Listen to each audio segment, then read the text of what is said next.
Mobile phone সেবাদানকারী প্রতিষ্ঠানের গ্রাহক সংখ্যা এখন প্রায় 10 কোটি, যাদের বড় একটি অংশ স্কুল, কলেজ, বিশ্ববিদ্যালয়ের শিক্ষার্থী। নানা প্রয়োজনে এদের অনেককেই দিনের একটি বড় অংশ মোবাইল ফোনে কথা বলতে হয়।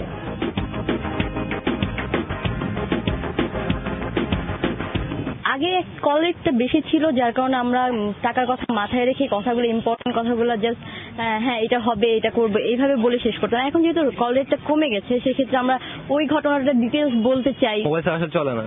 এখন মেইনলি আমার মোবাইল ইউজ করা হয়, বেশিরভাগই দেখা যায় আমি এসএমএস চ্যাট, ফ্রেন্ডের সাথে এসএমএস চ্যাট হয়, সবসময় যোগাযোগ রাখা যায়। পড়তে পড়ছে কোন সময় একটা আননোন নাম্বারতে ফোন আসতেই পারে বয়সে। তো আসার পরে দেখা যাচ্ছে দীর্ঘ পড়ার কথা ভুলে গিয়ে কথা বলতেই থাকলো।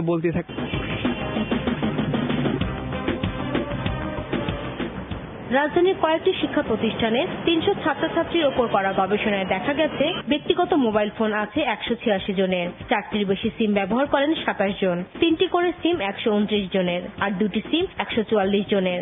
মোবাইল ফোনে প্রতিদিন 6 ঘন্টার বেশি কথা বলেন 55 জন, 4 ঘন্টা 60 জন ও কমপক্ষে 2 ঘন্টা কথা বলেন 85 জন।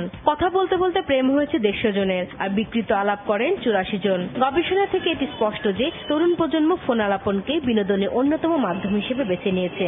দিনের বেলা তো ইম্পর্টেন্ট কথাই হয়, আর রাতের বেলা যেটা হয় সেটা তো এত ইম্পর্টেন্ট কোনো কথা না, জাস্ট গল্প গুজব করা, টাইম পাস করা রাতের বেলা ফ্রেন্ডের মাধ্যমে। যেমন আমার কোনো পরিচিত ফ্রেন্ড হইলো, তার কাছ থেকে ওইভাবে নাম্বারটা নিয়ে খুব বিরক্ত করে, এটা হয়। এত বেশি ফোন আছে যে সাইলেন্ট করে রাখতে হয়, ইম্পর্টেন্ট কল ধরা যাচ্ছে না, ফোন নাম্বার নিয়ে উত্তপ্ত করা। হাতের মুঠোয় প্রযুক্তি চলে আসে, একদিকে যেমন এর নানা সুফল পাচ্ছেন শিক্ষার্থীরা, তেমনি আবার এর অতি ব্যবহারে অপচয় হচ্ছে মেধার।